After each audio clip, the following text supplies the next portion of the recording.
રિસોર્ટમાં sex racket ઝડપાયું છે। રાજકોટના 9 સહિત ગુજરાતના 15 લોકો ઝડપાયા। અંબેરી સ્થિત સુવર્ણગઢ રિસોર્ટમાંથી આ રેકેટ ઝડપાયું। સિમેન્ટ અને લોખંડ કંપનીના ડિસ્ટ્રીબ્યુટર ઝડપાયા છે। મયુર અમારી સાથે જોડાઈ ગયા છે। મયુર, બધા જ રાજકોટના 15 લોકો છે જે ઉદયપુર ગયા હતા, સેક્સ રેકેટ ચલાવતા હતા। કઈ રીતે આખી માહિતી મળી? કોણ કોણ તેમાં સંડોવાયેલું? પ્રીતિ, રાજકોટ સહિત સૌરાષ્ટ્રના સિમેન્ટ અને અન્ય કંપનીના જે ડિસ્ટ્રીબ્યુટરો છે તેમનું ટાર્ગેટ પૂરો થતા એક ખાસ પાર્ટીનું આયોજન છે તે ઉદયપુરના રિસોર્ટની અંદર કરવામાં આવ્યું હતું।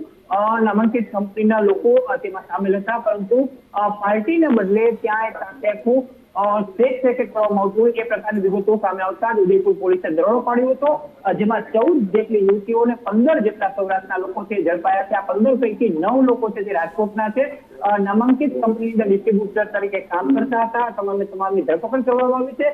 રિસોર્ટ જે સુવર્ણ પેલેસ છે તેનો મેનેજર અને તેનો માલિક છે તે ફરાર થઈ ગયો છે, પરંતુ નામાંકિત લોકો સંડોવાયેલા હોવાના કારણે રાજકોટ પોલીસને પણ આ મામલે જાણ કરવામાં આવી છે। આ તમામ લોકોની સામે અટકાયતી પગલાં છે તે ઉદયપુર પોલીસે લીધા છે। આભાર મયુર તમામ માહિતી માટે।